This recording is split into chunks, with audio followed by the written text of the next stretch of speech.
Hello there. In this video, I want to do another case study of how patriarchy is a real thing. And this comes from my intersectionality of atheists, being an atheist and being a feminist. And in this particular video, I want to explore the idea of rape culture, but not from a position that I think a lot of people are used to framing the discussion. I want to look at the way that biblical patriarchy has set up norms and values that have made basically male victims of sexual assault invisible over the centuries, and to also demonstrate with evidence that it was feminists in the 1980s, 1970s, and 80s who were second-wave feminists challenging the private sphere norms and cultural norms that opened up the door to allow for the recognition in law of men and boys who have been victims of sexual assault. And that is what I'm hoping to show with this is, well, you know, let's get going over to the slides because I've already put out my notes and it seems to make more sense to go over the notes I've prepared than to just kind of do them on the fly here.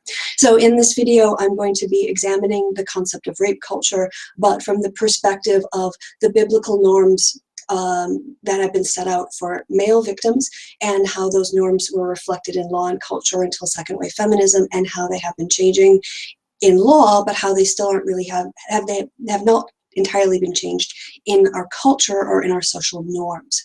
So let's go ahead and do the screen share. Great. And here we are. So again, before we start, I want to confirm you're seeing what I'm seeing, and you are. Oh, happy day. All right. So this video is part of the series that I'm doing, Evidence that Patriarchy is a Real Thing. And this one is called US Rape Culture and Male Victims. The reason why I'm focusing on US culture is one that is where a lot of the population, if you look at my viewers and where they come from, people who who populate my patriarchy videos are overwhelmingly from the United States, disproportionately, shall we say, from the United States in comparison with some of my other videos.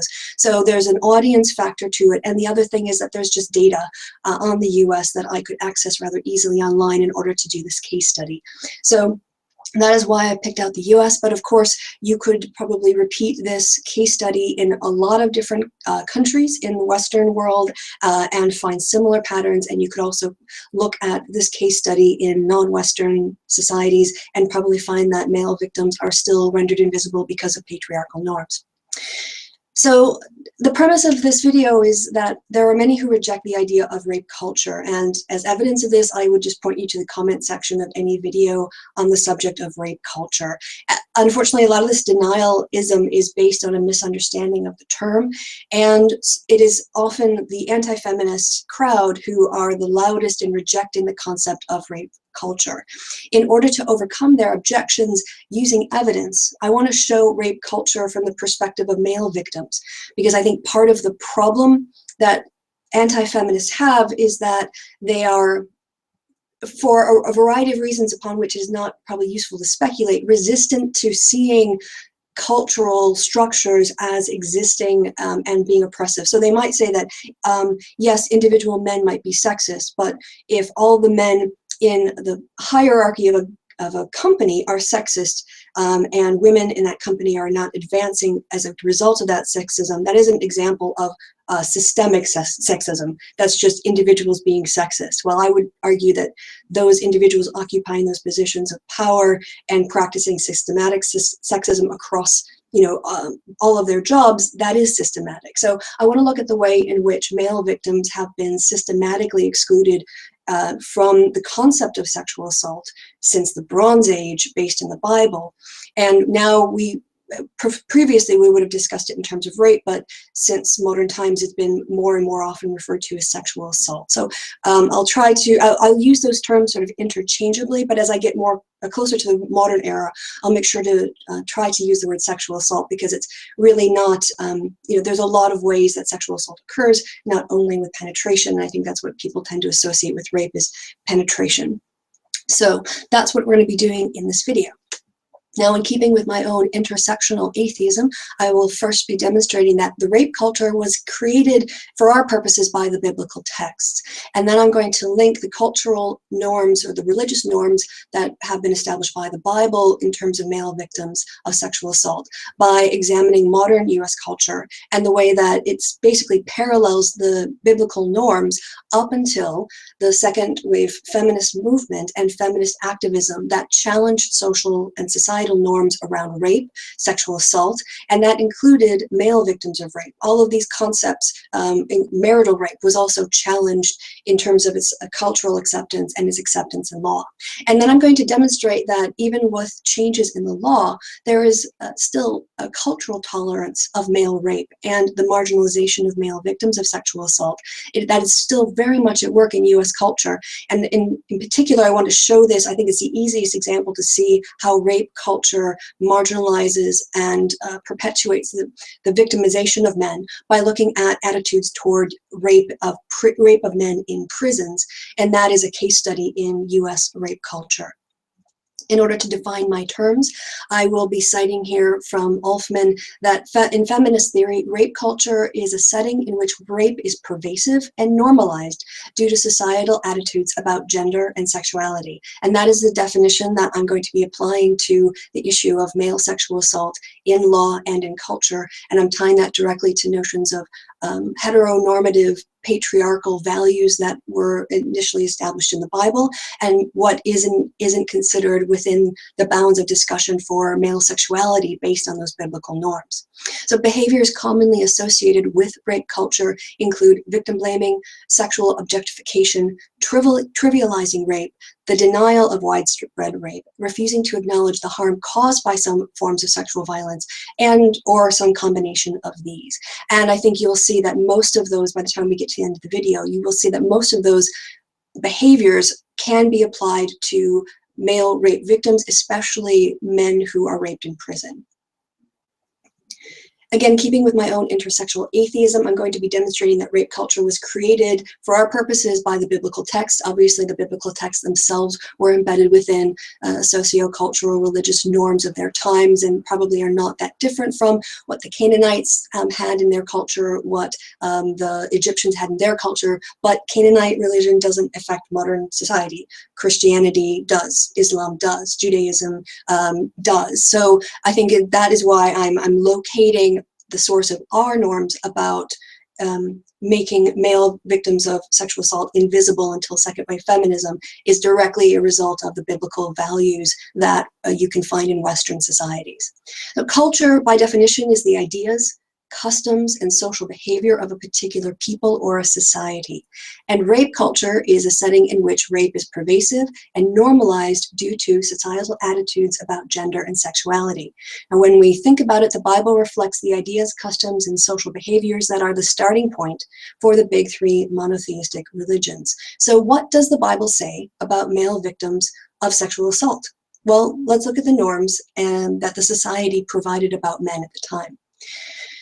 I'm getting these tenets of biblical patriarchy from Vision Forum, and they have very specific roles for men and women. I've touched on this in my video about the way that patriarchy oppresses men. So we see that God is defined as masculine and power is associated with masculinity, that this belief system ordains distinct gender roles for men and women. In particular, men are the penetrators, women are the penetrated as part of the created order. I wouldn't call it natural order, of course, because I'm a scientist, so I will go with the phrase created order because it was made up by the people it was created by the men who were writing the Bible. Men have the roles of being husbands to women and fathers to their children. They are given power, leadership. They are meant to be a provider and a protector, and that male leadership in the home carries over and from the private sphere carries over into the public sphere. So likewise, men are seen as the natural holders of power as compared with women, and that males should be in leadership, again, associating dominance with maleness. In biblical patriarchy, male status, as I said, is associated with sexual dominance.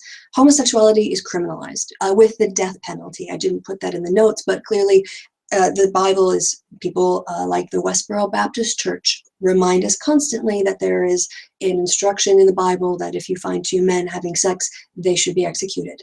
This is basically, there's no acknowledgement of the fact that men could be victimized by other men or by women in terms of the morality of the Bible or its legal framework. And because male victims of sexual assault are not seen, they're not considered as a category within the text, it basically has the effect of negating the very existence of male victims of sexual assault in law and in the moral framework.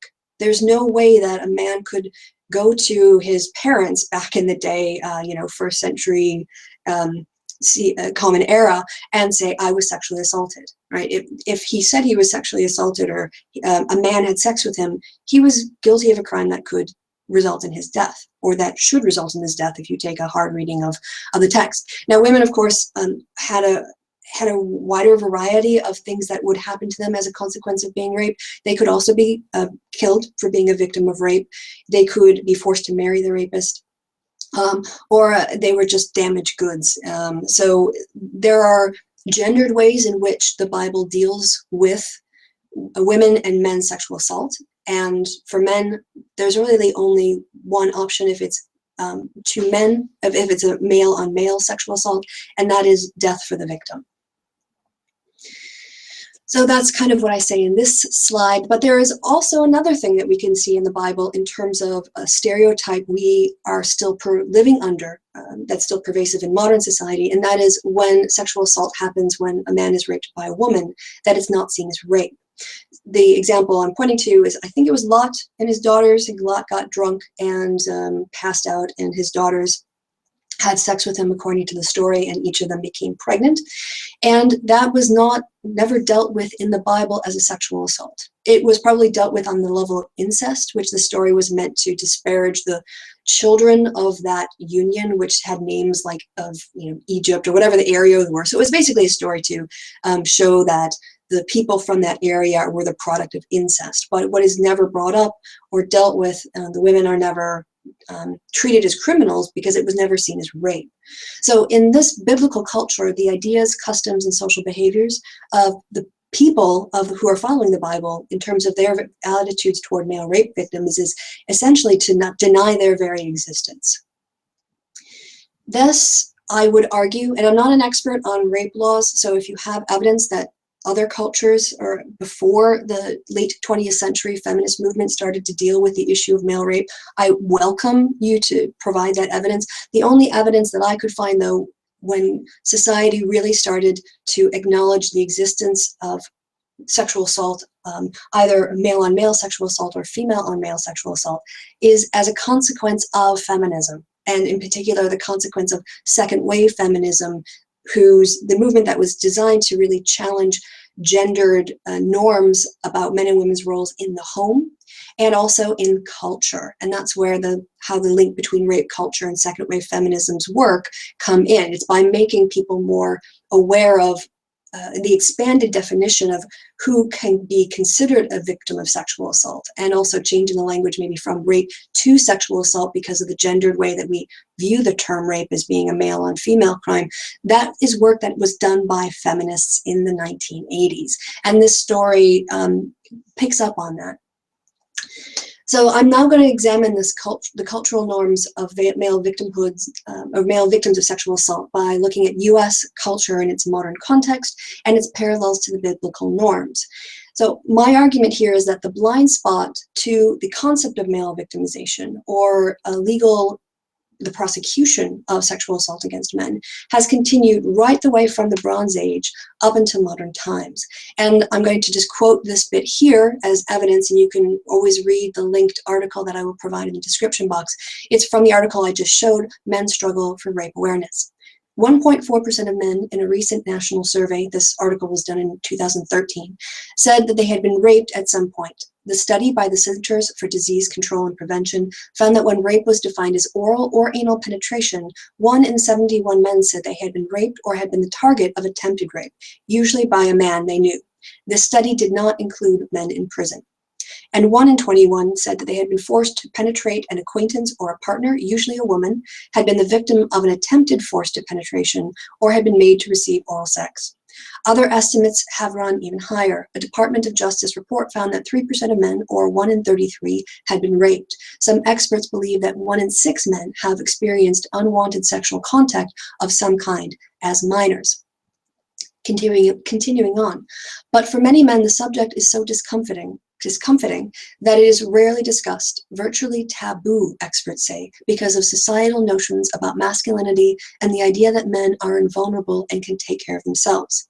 Quote, "We have a cultural blind spot about this," said David Liska, a clinical psychologist who has done research on interpersonal violence and sexual abuse and is a founding board member of 1 in 6, an organization that offers information and services to men who had unwanted or abused sexual experiences as children.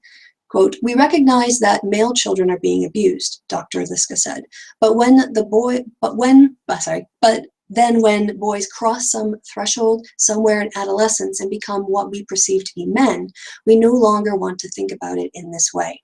So as a reminder, rape culture is a setting in which rape is pervasive and normalized due to societal attitudes about gender and sexuality.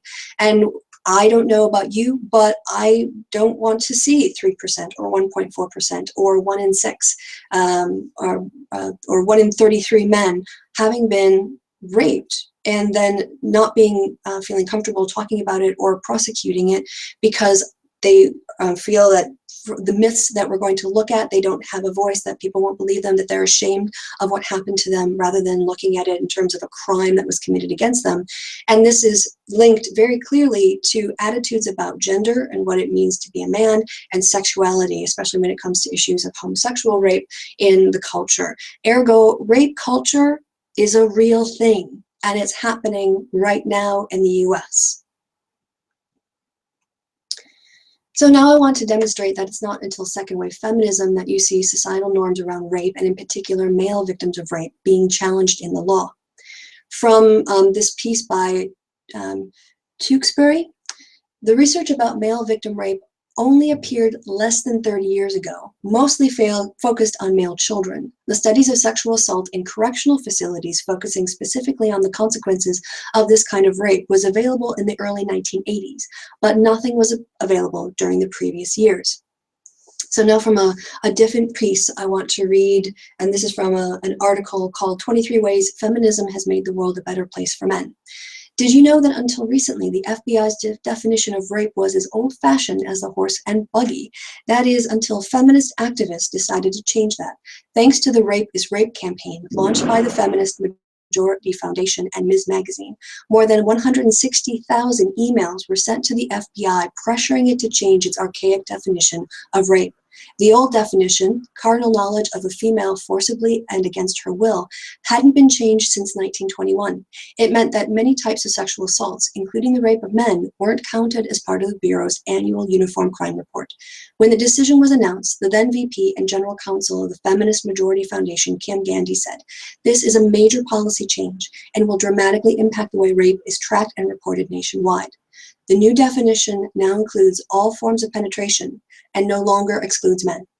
Thank you, Feminist Majority Foundation and Ms. Magazine, and thank you to the 160,000 feminists and people who maybe not identify as feminists but supported that, calling in to pressure the FBI. Now, as evidence again to show that the link between these cultural changes can be tied to feminism, this is a screenshot from the National Organization of Women's New York City group. And they, if you'll notice here on the left-hand side, the very first thing that they list in terms of rape facts and statistics reads, January 2012 marked the long-awaited FBI's updated definition of rape. This new definition includes male victims and reflects the reality of rape. So that is their number one thing that they are most sort of proud of in terms of changing the culture around rape, is their work to provide a new definition that includes male victims. Now, for many people that I hear, anti-feminists, objecting to third wave feminism, one of the objections I hear is that we have legal equality and therefore systematic discrimination can't exist. And I would counter that with the example of male rape, male sexual assault. Has the problem of male sexual assault been solved now because there is a crime in the law and therefore it's not an issue anymore? Well, of course not, because a law being changed, it might be a reflection of one part of society changing its values, but that doesn't necessarily mean that everyone in the society has now realigned their understanding of the problem in order for it to accord more correctly with reality. There are a lot of myths regarding male victims of sexual assault that prevent victims from coming forward, from governments taking the issue of this sexual abuse or sexual assault seriously, and for men to get the treatment services and the help that they need when they have been victims of assault. So there are myths like men are not vulnerable to sexual assault. Men always want sex, so you can't rape them. If a man is raped, he will be less traumatized than a woman would be. There are stereotypes and stigmas around sexual orientation when it comes to male-on-male rape. And there's also the idea that if a man was raped by a woman, he shouldn't complain because he was lucky. All of these things are still part of the culture. And if, as long as they're part of the culture, they are having an impact on the way that rape is dealt with, both on terms of the perpetrators, the victims, and the legal system, the justice system. And as long as that culture of tolerating rape or discounting rape remains, the problem remains. Now, in particular, I want to look at prison rape as evidence of the US rape culture, because I think it's the easiest to see. Oftentimes, again, the idea that if you have a change in law, that solves the problem. But I think to see how culturally people tolerate rape, not only tolerate rape, but actually encourage it and joke about it, the easiest way to see it is to look at how male rape in prison is dealt with. And I think we should remember that sexual assault in prison is not just a male problem, it's not just a men's problem, as this article that I'm going to be citing states. So just in general, any sexual assault of inmates is a big problem because that is not part of the justice system. Those are crimes being committed. So in this article that was answering the question whether or not men in the US are raped more often than women, in the question about inmate rape, the author writes, inmate also does not translate to men. There are a whole lot of women in jail, and female prisoners are twice as likely to experience inmate-on-inmate sexual assault. Male inmates are slightly more likely to experience assault at the hands of prison staff. So an estimated 69,000, more than almost 70,000 inmates suffered this in 2008. There's a second category of non-consensual sexual acts involving pressure, and over 36,000 inmates were coerced by such means as blackmail, offers of protection, and demanding payment of a jailhouse debt. This, of course, is still rape by any reasonable standard. An estimated 65,000 plus inmates, including almost 7,000 juveniles, had sex with staff willingly, but it is illegal in all 50 states for correctional staff to have any sexual contact with inmates. Finally, the department estimates that there were 45,000 victims of abusive sexual contacts in 2008, unwanted touching by other inmates of the inmate's buttocks, thighs, penis, breast, or vagina in a sexual way. Overall, most victims were abused not by other inmates, but, like a case study in this article, Jan, by corrections staff, agents of our government paid with our taxes whose job it is to keep inmates safe. And that's from the article Prison Rape and Government. Those statistics, and I will provide a link to those in the description box at the end of this video. Culture, again, is the ideas, customs, and social behavior of a particular people or a society. And I apologize that I'm going to have to read this at length, but I think it's worth it because it says things more coherently than I think I can. So this is from an article called, again, the US men raped more often than women, answering the question about how rape works in terms of the prison system and sexual assault of men and women in terms of measurement. One overlap, though, between prison rape of men and non-prison rape of women is the way that American society views both as inevitable. This plays out in different ways, but there's a sense that incarceration must naturally lead to rape. See, for example, don't drop the soap jokes. And that femaleness is inherently sexually tempting and therefore also leads to rape if you're not vigilant about preventing it. See, for example, every rape prevention tactic that focuses on what women should or should not do. Don't walk home alone, don't wear revealing clothing, etc. At the same time, inevitability is tempered by the perceived ability to prevent rape if you just do things right. Don't commit a crime so that you don't end up in jail. Don't break any of the rape avoidance rules for ladies. It's a convenient way to conceptualize assault. If you just behave yourself, you won't be a victim.